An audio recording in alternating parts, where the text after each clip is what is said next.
So today it is an honor to have with us two women from the Highlander Center, which has for many, many years just been an important catalyst in grassroots organizing and movement building in Appalachia and throughout the South.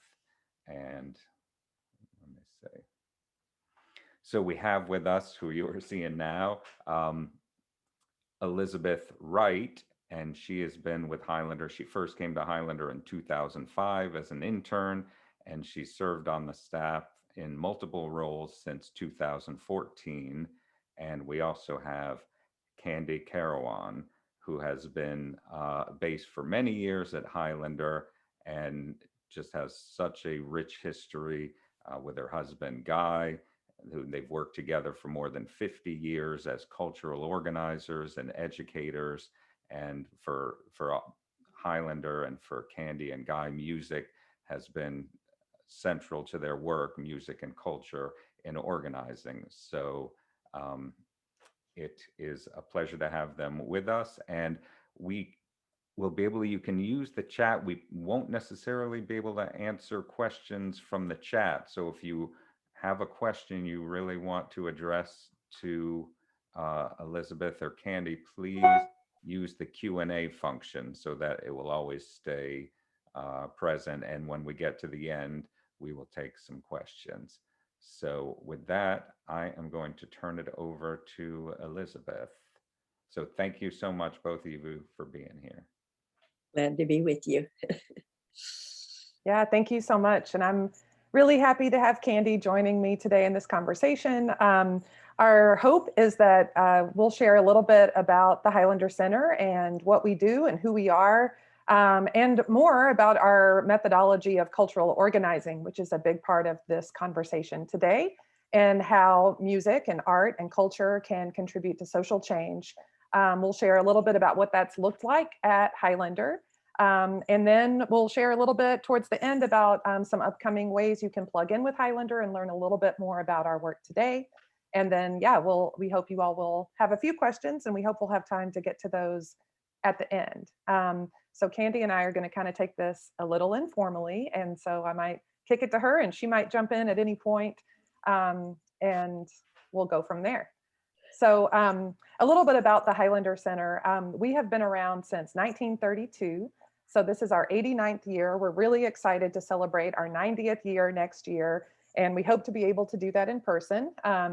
But we are based out of Newmarket, Tennessee, but we work throughout the US South and Appalachia, and we also have relationships and networks that we connect and help build for movement all across the globe. Our work is always centered around the issues that are facing our region at any given time. And so that has looked like starting out in the 30s, we were in Monteagle, Tennessee, and we were doing a lot of work with labor organizing, supporting textile workers, coal miners, and working people through education. And we've always talked about our education work as we consider ourselves a movement school. And one of our methodologies, the way that we feel like we can contribute to social change, is through popular education. And that's just the simple belief that everybody's a teacher and everybody's a learner, and that when you can create a space where people can share their authentic experiences, that can open up relationships and communication pathways that can help people share strategies, make connections between the underlying issues that are affecting their lives, and build power together to take action to make change in their communities and in our region and in the world. So in the 30s and 40s, our work was really rooted in the labor organizing in Appalachia and in the South. And we were also working during that time to integrate our workshops, and we're always working to desegregate in the South. That work and that value allowed us, when the civil rights movement started unfolding in the 50s, to be a place where people came to learn together, to organize, to share strategies, to build organizations like the Student Nonviolent Coordinating Committee. And then we were very active in that work. Septima Clark was our director of education in the 50s, started the citizenship schools as part of Highlander's programming, and those expanded and made huge inroads throughout the South towards voter rights and expanding people's access to our democratic processes. It's always been central and important to our work.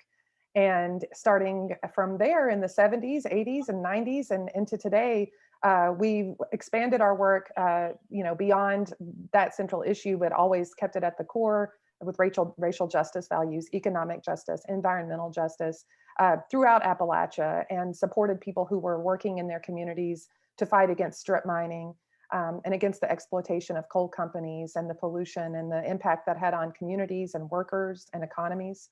And really, since 2000, our work has looked at how globalization is impacting people in the South and Appalachia, and looking at those global connections and systems that impact us all to help us build relationships across issue, across identity, across geography, to really build power, solidarity, and liberation for all people who are oppressed by what we see as the driving factors of white supremacy and capitalism that upholds that.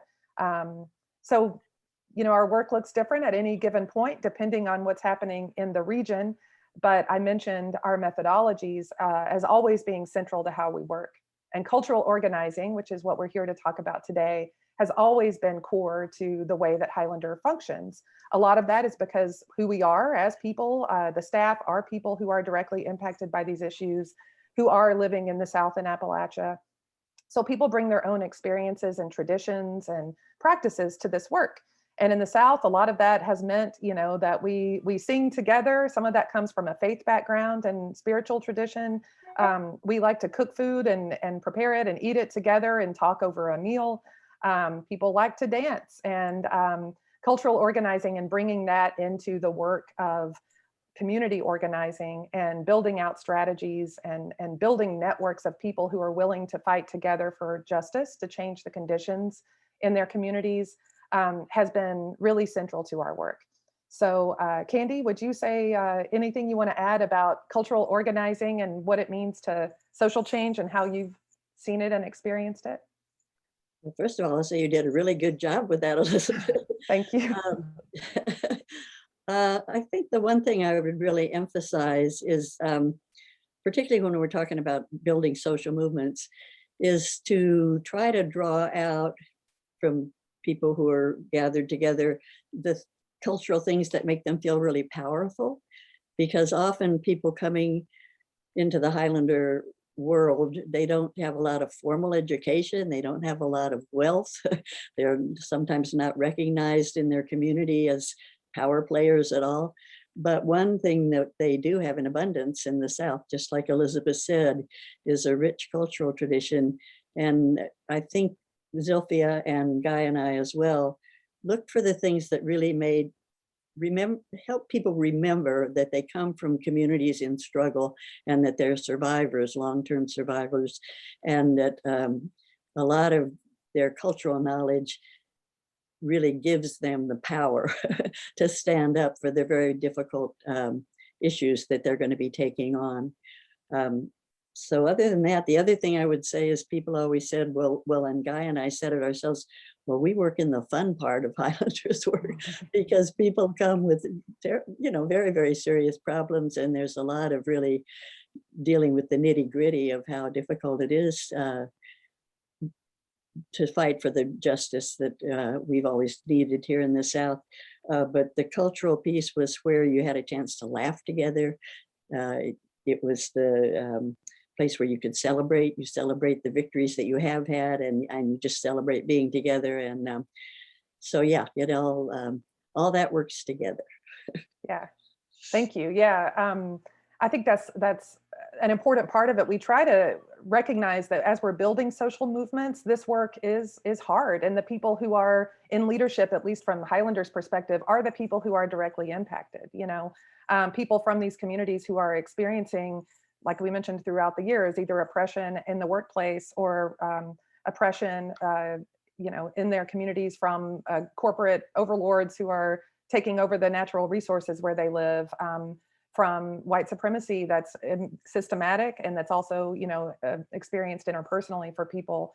And so people are coming with a lot to this work, and to be able to stay in it for the long haul, which is what it takes to be able to to continue pushing and fighting and winning, and then not giving up once you make some, victories, but now shifting course. Being able to take care of each other and practice what it feels like to live in the world that we're trying to build. I think that's a big part of what cultural organizing is all about. At Highlander, we talk about it in a way that one of our cultural workers, Tafara Waller Muhammad, I think established, along with Ebony Golden, which is a triad. So it kind of looks like a triangle. And at the foundation of that is spirit and wellness, and caring for people's whole selves and their spirits and their minds, and centering this work in that. So it's a healing approach to organizing work. And then the other side of the triangle is art and culture, and then policy and practice. And so you're always bringing in cultural expressions, the ability for people to show up as their full selves, to be in a space where they can share where they come from and what that's been like, and those, fun and celebratory parts of who we are and where we come from, to feel the power and the importance and the value of that, and to celebrate it, and also to be building strategies for change and taking action and actually changing the conditions as part of this work. So I think that Matthew has a couple of images that we can show that show a little bit more about the principles of cultural organizing, some things that are important. Thinking about speaking to you all today as members of the Folk Alliance, there's a huge tradition in folk music history of telling stories, reclaiming narratives, lifting up working class people who've been oppressed in the songs that are shared. And so there's a rich history here to connect with cultural organizing as folk musicians. Matthew, there we go. So this is an image created by our new digital strategist at Highlander, Emma Cager Robinson. She's been celebrating cultural organizing all this month on our Facebook, Instagram, and Twitter. So you can learn a lot more if you're following us on social media. But she shows that the cultural strategy approach focuses heavily on the use of artistic products as a way to shift public discourse around social issues. So a lot of cultural work is about how we communicate and how we can tell stories in a way that people can connect with them and hear them and connect them to their own lives. And then I think there's some principles in the next slide. This is a quote from Tafara Waller Muhammad, who I just referenced, talking about what this looks like in the South, and some of the people like Ella Baker and Hollis Watkins and Bernice Johnson Regan, who are all folks who've been connected to Highlander's work over the years, and how this has always been a part of an organizing tradition in the US South and also across the globe. This work happens in a lot of different ways in a lot of different places. And there's one more, I believe. Here we go. Principles of cultural organizing, not exhaustive. But when we practice this, we always want to come from an authentic place, from our own experiences. We don't want to speak for other people or try to speak to other people's lived experiences, but to create a space where people are able to speak into that from their own life and from their own hearts. And that, at Highlander, everything we do is always towards the point of taking action for social change. Always confronting oppression and privilege, and also shifting those systems that we live in the outside world all the time in the work that we do together. So we're always trying to equalize power at Highlander when people are coming together, so that the people who are directly impacted are leading the process and building out the strategies. And it can involve entire communities, and it is transformative. It does give you that sense of living into the world we're trying to build. It's transformative. So at Highlander, as I mentioned, this work has happened all the way back from the 1930s. Zilphia Horton was our first director of cultural work. I think she was the cultural director. This is Zilphia here. And Zilphia came from Paris, Arkansas, and was the daughter of a coal mine operator. And the wealth that her father's work created allowed her to take music lessons and become a trained classical musician, very talented musician. But also part of her faith was at her church, a Cumberland Presbyterian church, where her pastor very much centered social justice and solidarity with working class and oppressed people as part of their faith tradition and as part of their responsibility in their spiritual practice.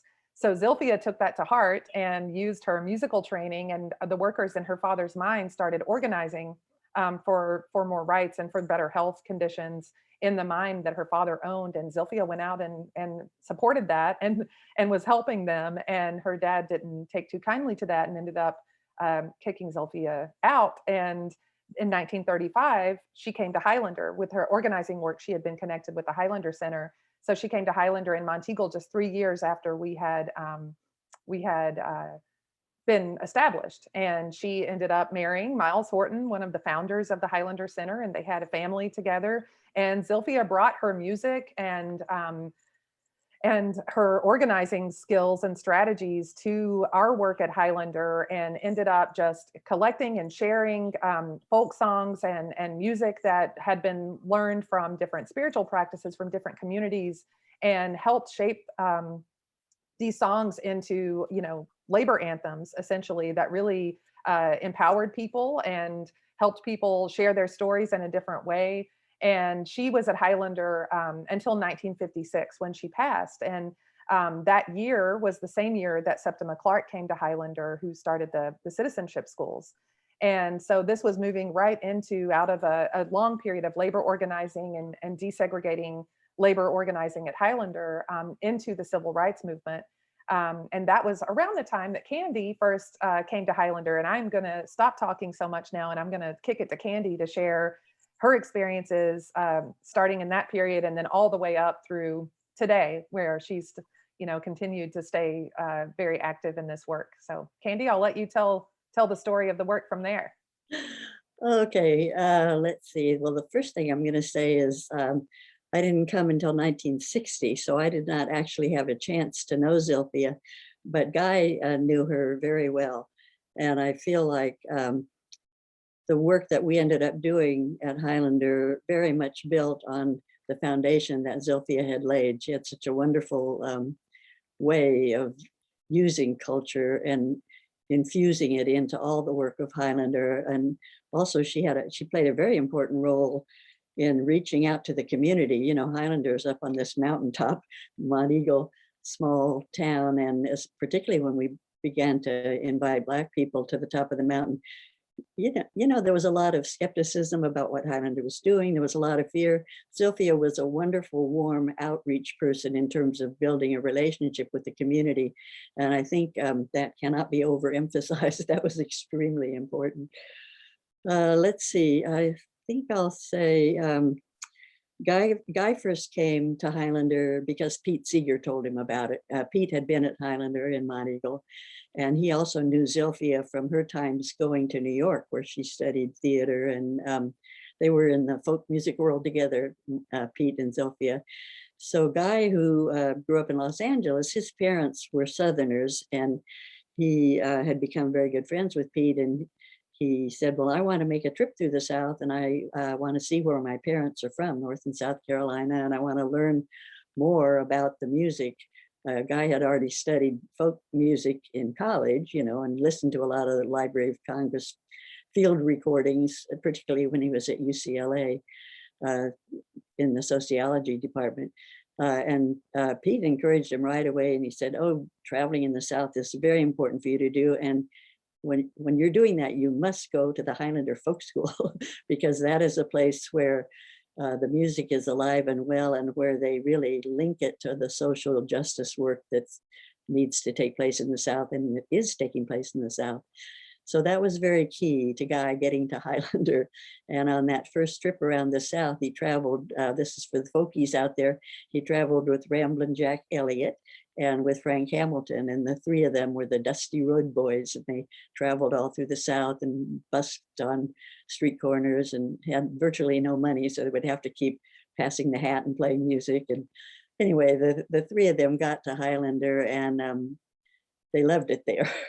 And in fact, they stayed, it was great for the first couple of weeks, but then they just stayed and stayed. And I think either Miles or Zilphia said to them, well, if you're going to stay, you're going to have to start doing some actual work while you're here, not just enjoying yourself. Anyway, that was a a wonderful introduction for the three of them to Highlander. Guy kept returning, and after Zilphia died, that trip was in 1953, but Zilphia died in 1956.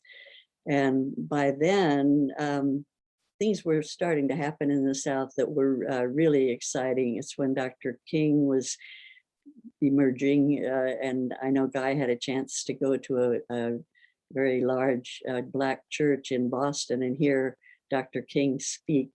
And he said, my feet are tired, but my soul is flying. You know, he just talked in a beautiful way, the way Dr. King could do, about the changes that were coming to the South.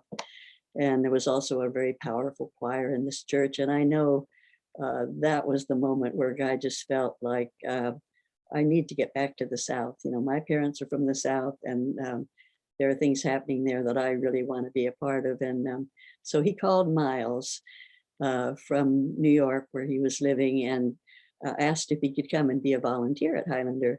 And Miles said, well, what can you do? If you're going to volunteer, what can you do?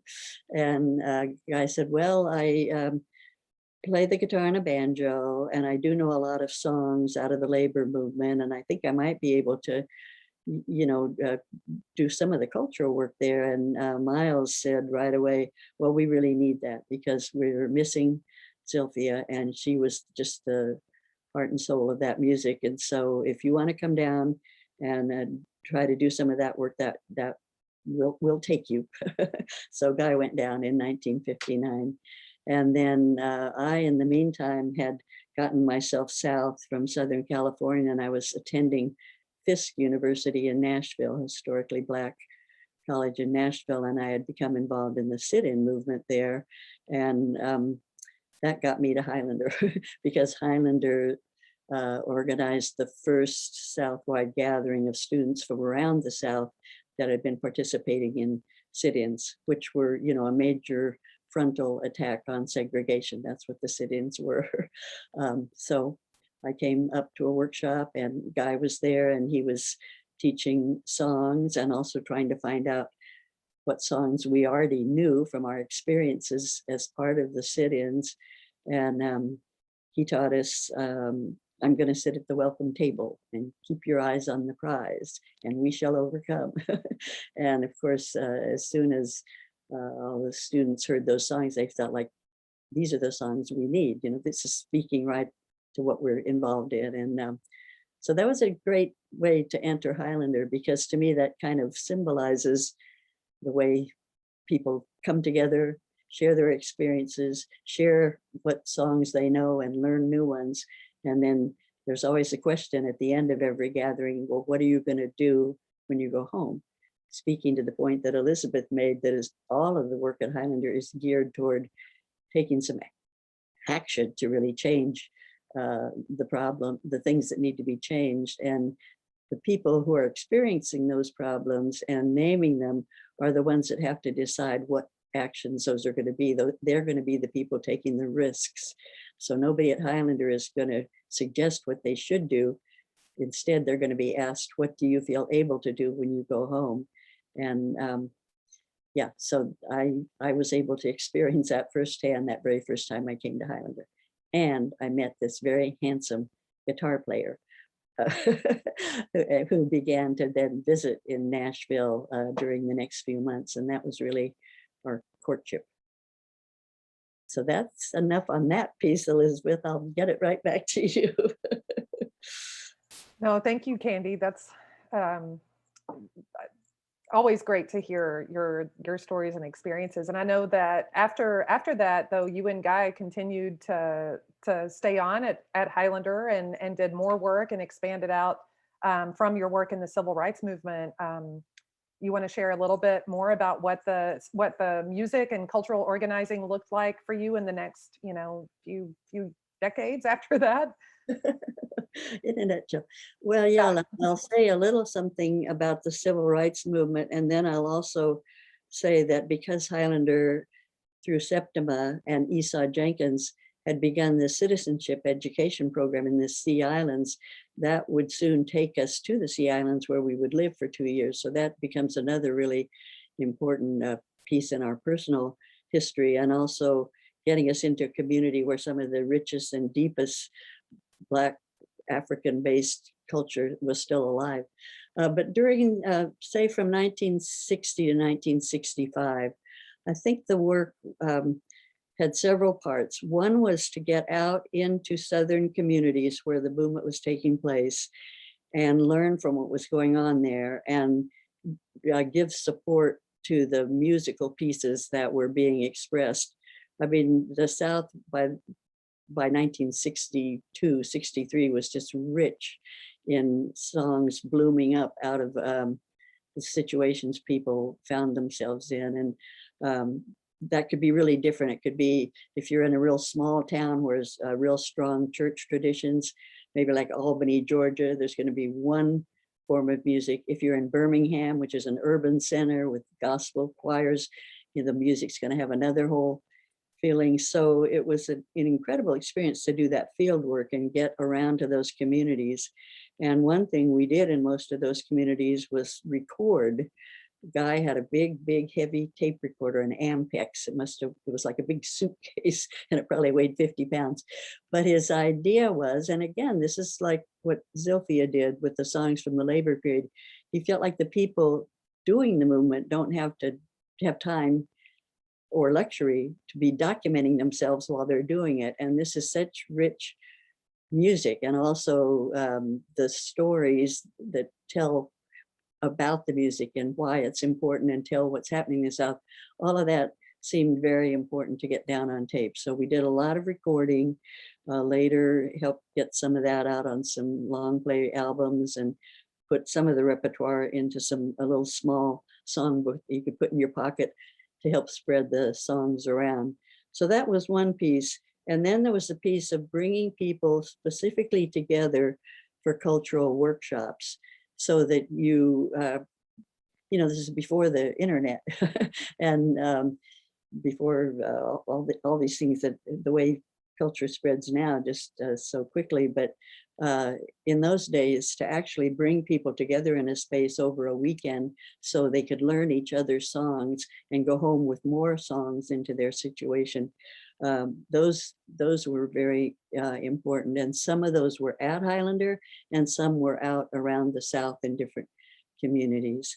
And at a certain point, well, I think I'll wait until I say a little bit about the Sea Islands. But I was going to say later, we began to bring into these workshops that were really for song leaders and freedom singers. We began to bring some of the traditional music from a place like the Sea Islands into those same workshops. So there was a deepening of what maybe these songs, as Elizabeth said, that came out of maybe Black church tradition, they probably came from even older songs that were still alive in places like Johns Island, South Carolina.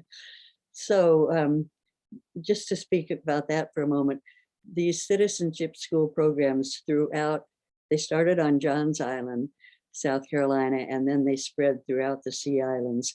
And they were basically to help people gain enough literacy so that they could pass the voter registration tests, because in those days you could not register to vote without passing a test where you had to read part of the state constitution and you had to interpret it. And it was very complicated way to keep Black people from being able to vote.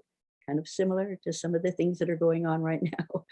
Anyway, these were very, very important grassroots level schools, and Septima was the director of that program, and her niece, Bernice Robinson, was the first teacher in that program. And they used music as part of the curriculum, you know, because people, they couldn't read or write, but they knew a lot of songs. So part of the curriculum was to write some of the songs that they knew up on the, I think they were like torn up paper bags that they put on the wall. Well, once in a while they had a blackboard and wrote out the lyrics. And so anyway, what an incredible experience to be able to live in the Sea Islands and to go to the all-night watch meetings where people still kept alive the oldest traditions. And it was just a really wonderful experience for us. And I'll just speak for myself. I can't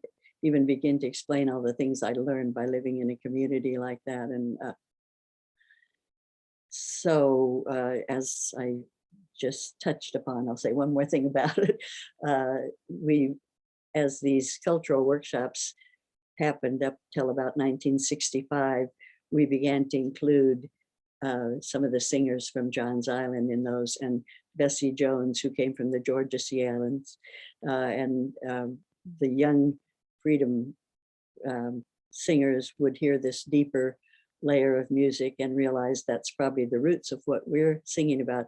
But it was, it was controversial. A lot of the freedom singers will say, well, why are we hearing that raggedy old stuff? That comes from slavery. And then somebody else will get up and say, this is the heart of what our culture that we're carrying with us is it's not like we're through slavery yet. We're still fighting. So let's use this as part of the tools that we have. That's very simplistic, but I think you can tell just from the way I talk about it, what a powerful experience it was for us. And I think for a lot of people who came together in those workshops. I'm going to take a breather now, Elizabeth, back to you. Yeah. No, it's interesting. What you just said made me think about also the importance of song as oral tradition and history keeping, and the importance of preserving and honoring, where a lot of this music and song came from. And of course, it is malleable, and so much of what we learn about music and song, it changes, and we add new parts to things, and we add new lyrics and adapt it for modern times. And now that can look like sampling, that can look like a lot of things, but it is all about honoring the roots and the history. And it reminds us of where we came from, and it reminds us of the stories that these songs are telling. And that's another beautiful connection that wasn't fresh on the front of my mind until you said that. But I want to say, I think, Candie might be able to share a little bit more about the work in the later years when Highlander, was doing more work deeply in Appalachia around environmental justice issues in the 70s, 80s, 90s, and ongoing until today. We kind of always have been doing that work. But I'm sure that looked a little different than it looked on Johns Island. But there's a documentary that Candie's daughter made called The Telling Takes Me Home, that if you want to dig deeper into this story, I definitely encourage people to check that out. And also around Zilphia's life story, there's the first biography written about Zilphia Horton that's out now by the author Kim Rule.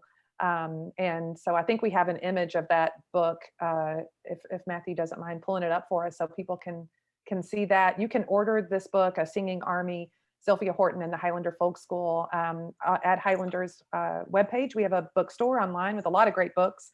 And I think probably a lot of some of the books about, I think we have some song books that have some of the lyrics and music to a lot of these songs that Candie and Guy were probably singing and leading. And this book is new and exciting to have Zilphia's story told in this way. So thank you for showing that for folks, Matthew. Trying to see, we've got about 25 more minutes. We do have a video. So Candie, if you want to, I was going to see if you wanted us to show that Nimrod Workman and Earl Gilmore footage from one of the Highlander workshops. I believe if you can say a little bit about that, we can show that so people can get a sense of what it's like to be in the round room with the rocking chairs at Highlander in a workshop. If you don't mind sharing what the context of that and what led up to that, and then we'll watch that video maybe.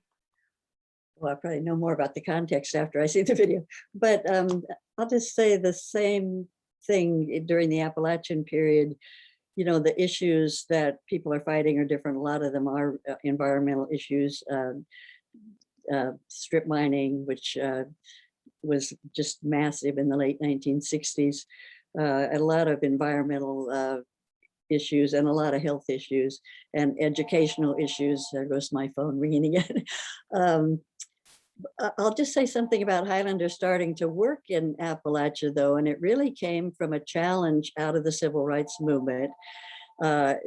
saying to groups like Highlander, it's been very helpful to have the educational role that you've played with the Deep South civil rights movement, but now you need to be doing your work in white communities, because we need allies. You know, if we're really going to change this country, it just can't be only coming from the civil rights, you know, seed here in the South.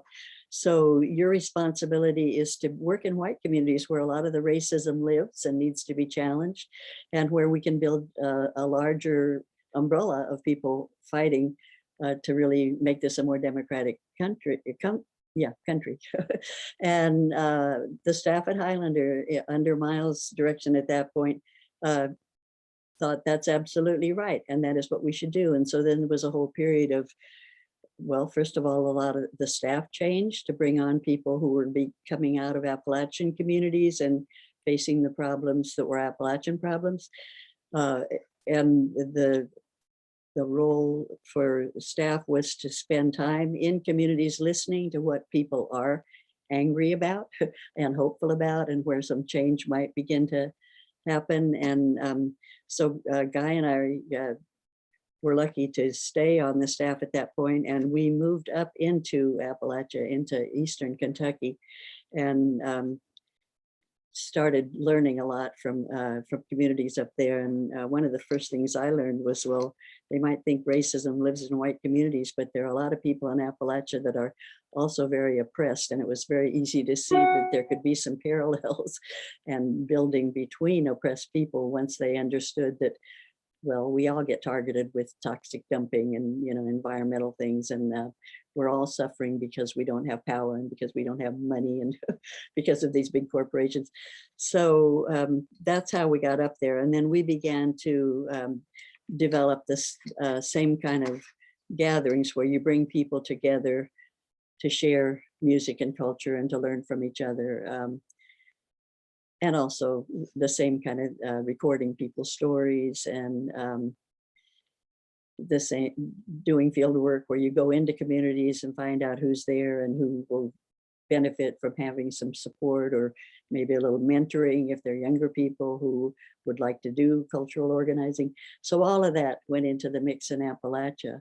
But let's look at the video, and then if I want to say anything more specific about that, I will.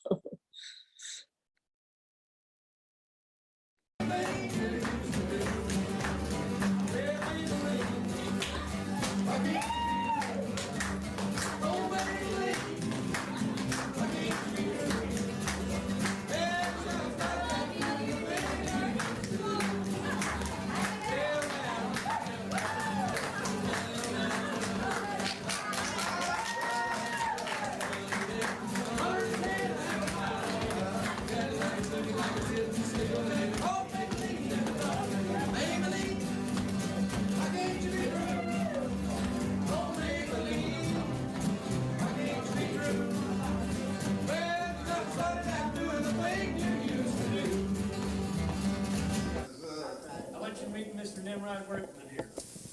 Narrow Testament, 42 years. For 42 years was a mighty long time. That's right. To labor and toil down in a coal mine. That's right. But down in that dark hole where the bright light did go. That's right. Back in a dark room, Yeah. I was fading up cold. That's right. My bones they did ache me, and my kneecaps got bad. Yeah. Down on that hard rock on a set of knee pads. That's right. The motors were shifting. I got sand in my hair. That's right. Both lungs were broke down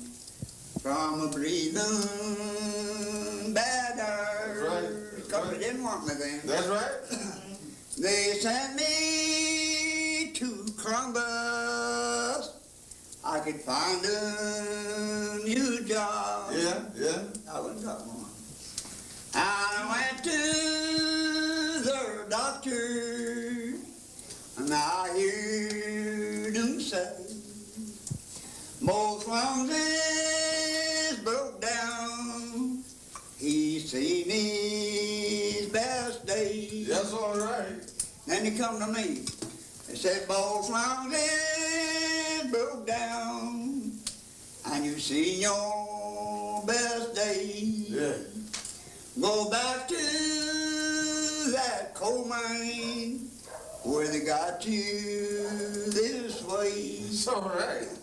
And I went back to the coal mine, and my boss man did say, the company don't want you, and compensation won't pay. That's right. That's right.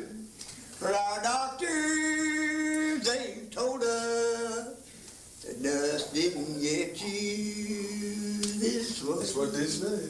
That's what it did. That's right. I drove the black lung. Yeah. I told Congress and send out help all my friends to get there. You sure did. Still fighting for 'em. Oh gosh, I just love that. That was the dancer is Earl Gilmore from Clinchco, Virginia. And Nimrod Workman from Chattaway, West Virginia. You know, there's an example of such a creative guy taking an old ballad form and bringing it right up to date about black lung. And then Reverend Hugh Cowens from Harlan, Kentucky, or Everett's, Kentucky, amening Nimrod. I could just see Nimrod love that because there it is out of Black tradition where you comment on everything going on in church. In Appalachia, that the churches were quite different in terms of movement work. In Appalachia, they were really mostly in the pocket of the coal companies, and they did not give a lot of support to trying to bring about the kind of change that people who come to Highlander are working for. But to have Reverend Cowens, who had also been a coal miner, you know, just responding to Nimrod, I thought that was just a beautiful piece. And it was a nice mixture of people in the room, you know. You could see it wasn't just a bunch of white racists up in Appalachia. No, no. There were a lot of commonalities and a lot of people having a chance to come together. And I will say one other thing about cultural expression, it can help build trust between groups who do not know that much about each other. If you're going to be getting down to talking about really serious challenges and problems and what you're going to do when you go home, to have a level of trust as you go into those conversations is really important. And I think the cultural piece is really the deepest and strongest way to get that. So that is and was and has been a really important component at Highlander from the very, very beginning. Thanks, Candie. Yeah, it's interesting to see that. And also I think looking at the work in Appalachia, a lot of, you know, today's work is fighting back against those outside narratives about our region, and also the belief that people have outside the region, the whitewashing of the region. There are a lot of Black communities in Appalachia, a lot of communities of color in Appalachia, and there's a rich radical history, you know, in coal mining organizing of Black and white workers, you know, coming together. There's just a lot of stories to tell, and a lot of cultural sharing and practice that's part of living in this region. And I want, before we close out today, I want to make sure that we lift up the work that's happening at Highlander today around cultural organizing. Our cultural worker, Janae Taylor, is doing some amazing work, and this summer is actually about to go on a little tour she's calling On the Road Again. After the pandemic, well, you know, we've not been able to see each other in person. And so she's creating a few, you know, small gatherings with people where it's going to be safe to meet in person. And she's excited to get on the road. And so she's going to be in Virginia and Tennessee and North Carolina throughout the rest of June and into July. And so you can also look at our website. We'll be updating that calendar if there's a way for you, if you're in one of those communities, to plug in. But I'd like to close out the work today and maybe show that video that's the recipe for culture that shows you what is happening at Highlander with cultural work today. Janae has been supporting a lot of artists, not just in music, but a lot of artists in various mediums to incorporate social change and organizing into the artwork that they're doing. And so providing direct resources and mentorship and building peer networks for this work in the South and Appalachia. I think that one's pretty quick. If we can show that one real quick, and then we can get to questions and answers before we have to close out.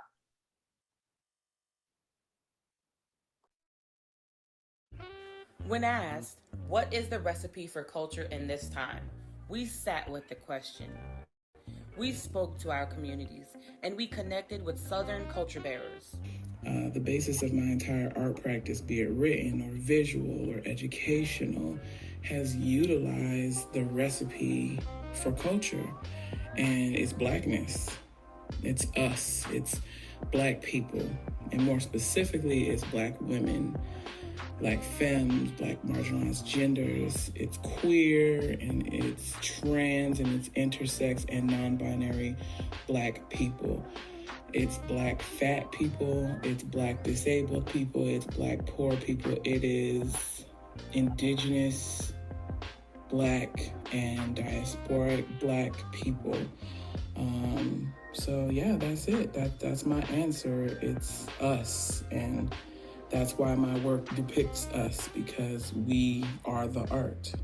When Highlander Center stepped up to meet the charge of sustaining culture, we discovered a formula for success. Listen, gather, play, assess. Listen to our communities. Gather our collective resources. Play through creative interventions and experiments. Assess our community impact. In 2020, Highlander Center's cultural organizer, Janae Taylor, was able to facilitate impactful projects and accelerators using this listen, gather, play, assess model. Each activation bolstered broad support, high community engagement, and created sustainable success for the organization. Party at the polls. Encouraging and supporting voting within all marginalized communities.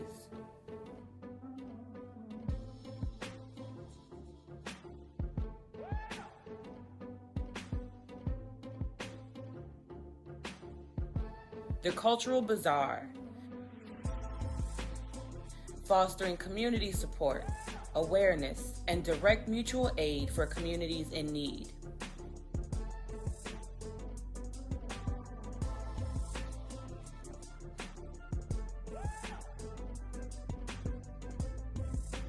The Collaborative Cohort. Encouraging and supporting Southern Black and LGBTQ+ artist communities to collaborate.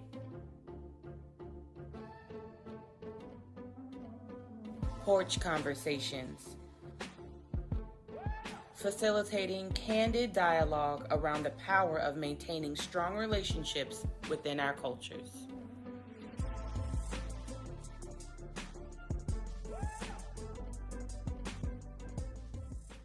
The recipe for culture in a time of COVID, in a time of injustice, in a time of oppressors continue to oppress our people. What do artists do? What do the artists do? How might we? How might we? How might we be individual artists, collaborate, put our heads together, put our talents together, and create a piece? Piece of freedom, piece that represent something radical, something amazing, something different, something digital, something live. When we answered the question, what is the recipe for culture in this time? We answered by listening to our communities in need, gathering our resources and the resources of our constituents, playing with the numbers needed to execute different experiences, and then we assess the impact our efforts had on the communities they served. Highlander Center Research and Education Center answered with 6 hours of study and 10 hours of listening for every 1 hour of programming shared. Collectively, our partners have been an endless vessel of creativity, sustained by patience, tenacity, and deep ancestral work, all supported by the power of our formula: listen, gather, play, assess. When our organization began asking the question, we asked it not only of ourselves, but of our community partners and advocates. As we continue to explore the depths of our findings, we encourage all community-centered organizations to ask the same question of themselves and execute events that center this formula: listen, gather, play, assess. Our time to organize is and always has been now, as so eloquently spoken by the renowned African-American sociologist W.E.B. Du Bois. As goes the South, so goes the nation. Remember, this is the work that Highlander Center was able to accomplish with 1 year and with one cultural organizer on staff. Janae has been able to bring together cultural workers, bearers, and strategists to curate a year filled with authentic representation, environmental awareness, and social responsibility of our communities. 2020 was the year of laying the foundation for a shift in our cultural organizing strategy across the South as we grow deeper in our mission to be a catalyst for social change at Highlander Research and Education Center. Hey.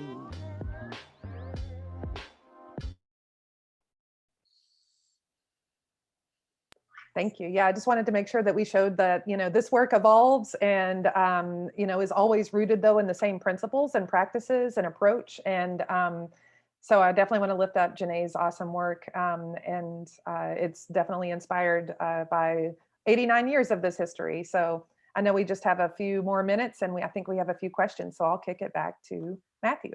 All right. Well, thank you so much. I wish we had another hour.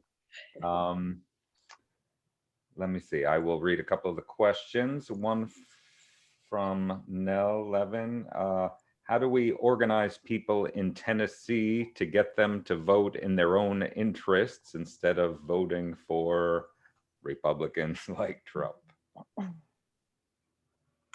That is a very big question that would take a lot more than 5 minutes to talk about. But I think that's one of the things that we do push back on somewhat is, I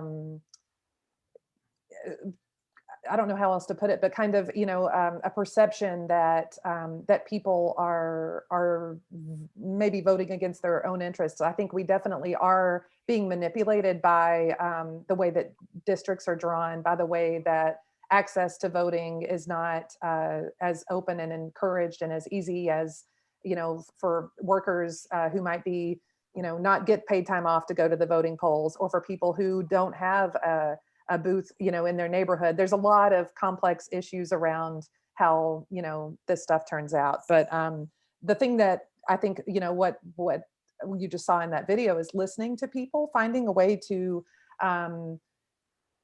talk to people about their experiences that is a true listening and connection, and trying to really understand where people are coming from and what's going on in their lives, and to talk about these bigger issues from a way that isn't organizing terminology. I'm not doing a great job of it right now. Candie, what would you say? Oh boy.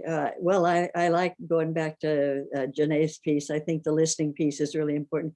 People actually may think they are voting in their own interest because there's a lot going on in their lives. So I think to encourage the dialogue and the conversations. Also, I mean, we all need to reach out of our bubbles and stop talking to each other if we already agree on things. I think one thing about Tennessee, there's a lot of commonality if you can get past what the media is telling you and, how divided people feel politically. But if you just get down to really basics about people caring about each other, I think we have a lot of potential in Tennessee, honestly, So just echo what Elizabeth says too, the bigger picture, get in the bigger picture, find out what people really care about, and then try to dialogue around what that might take. And certainly organizing to make sure we get the vote accessible to everyone. Yeah. Okay, a couple more here. Michael Stock asks, what does an all-night watch party on the Sea Islands consist of? I think you mentioned that. And It's so funny that he added the word party. oh, it didn't. Okay. Something that comes way back out of slavery days when people gathered in small secret places to express themselves around their own beliefs. I mean, people coming into this country from Africa came from all different belief traditions. And, you know, there was the idea of foisting basic sort of Christianity onto people, but there's always been resistance to that. And so the all-night watch is from a tradition of people gathering on their own and expressing themselves around their spirituality and around their beliefs. So the ones on John's Island happened actually when we lived there in the early 60s. They were very regular, and then they still have them now, I think, on Christmas and New Year's and certain key times. But it's when the community comes together, there's a lot of singing, there's a lot of testifying, there's a lot of praying, and it's very, very democratic. You don't have one central preacher or somebody giving the word. Something will come from everyone in the room. Someone will lift a song, someone will give a testimony, and it's culturally very exceptional. If you can get a hold of any, there are a few recordings and filming of these watch services. I would definitely recommend it. It's not really a party, but it's something special. Thank you. If you have time, one last one. Mark Smith is asking, do you have regular meetings by region, perhaps? I think maybe he's getting at, you know, I don't know how people might get involved or learn more and maybe be involved in Highlander activities. Yeah, just quickly, I put a link in the chat to get our newsletter, which really keeps you up to date on what's going on both at Highlander and with movement work in the region. Our website is another good place to get information, and definitely Facebook, Instagram, Twitter, Highlander Center. You can find us on there. Save the date for our homecoming this year is September 24th through 26th. It will be online this year, but that's a great experience to just kind of get the full picture of Highlander and all that we do and all of the work that goes into this throughout the region. And we have workshops every third Thursday. I think there's one tonight actually at 7 p.m. Our Septima Clark Learning Center library is doing a monthly series digging into our history and resources and our methodologies. We have a series coming up on July 1st, The Elephant in the Room, where we're kind of talking with folks who are fighting white supremacy, organized groups that are organized around white supremacy. So sharing some strategies about doing anti-racist organizing work. So there's lots of ways to get involved. And now that we're doing so much online, there's even more. But those are the ways that you can stay up to date on what's happening. And we would love for y'all to join us. All right. Well, that is all we have time for. And I thank you both so much, Elizabeth Wright, Candie Carawan, and thank you for not just today, but for all the work you've been doing for all these years. And thank you to all the people who attended today. And please do also visit serfa.org and get on our mailing lists. And we hope to see you back here next month, same time. And that's all. Goodbye, everyone. Thank you. Thanks so much. Thanks.